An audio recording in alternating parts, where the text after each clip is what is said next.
നമ്മുടെ 3 സ്റ്റാർ റെസ്റ്റോറൻറ്റിലെ വേറൊരു special moving ഐറ്റമാണ് ചട്ടി പൊറോട്ട എന്ന് പറയുന്നത്. അപ്പോൾ എൻ്റെ മുന്നിൽ ഇതാ ചട്ടി ഫോയിൽ പേപ്പറൊക്കെ ഇട്ട് കവർ ചെയ്ത് വന്നിട്ടുണ്ട്. എന്താണ് ഇതിനകത്ത് നമുക്ക് നോക്കാം അല്ലേ. അതുപോലെ തന്നെ ഫോയിൽ പേപ്പറിൻ്റെ അടിയിൽ വാഴയില ഒക്കെ വെച്ച് പൊതിഞ്ഞിട്ടാണ് തന്നിരിക്കുന്നത് കേട്ടോ. ഇതിൽ നല്ല ക്യൂട്ടായിട്ടുണ്ട് കണ്ടിട്ട് തന്നെ. അതൊക്കെ ചിക്കൻ 65 ഉണ്ട്, എഗ് ബുൾസൈ ഉണ്ട്, ഇതൊന്നും പൊട്ടാതെ തന്നെ നല്ല ക്യൂട്ടായിട്ട്. പിന്നെ ഉള്ളത് പൊറോട്ടയാണ്, ബീഫ് റോസ്റ്റ് പാത്തിരിക്കുന്നുണ്ടോ. അതായത് ഈ ഒരു ചട്ടി പൊറോട്ടയ്ക്കകത്ത് porotta, beef roast, egg bullseye, അതിൻ്റെ കൂടെ ചിക്കൻ 65 ഇത്രയും സാധനമുണ്ട്.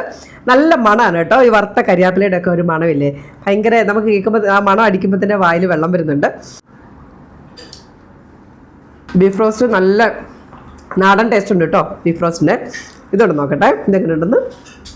നല്ല മൊരിഞ്ഞ് നല്ല ടേസ്റ്റ് ഉണ്ട്. ഇത് നല്ല ടേസ്റ്റാണ് കേട്ടോ. അപ്പം ഇവിടെ വരുമ്പോഴത്തേക്ക് 3 സ്റ്റാറിൽ വരുമ്പം നിങ്ങൾ ട്രൈ ചെയ്യേണ്ട ഒരു ഐറ്റം തന്നെയാണ് ഈ ചട്ടി പൊറോട്ട എന്ന് പറയുന്നത്.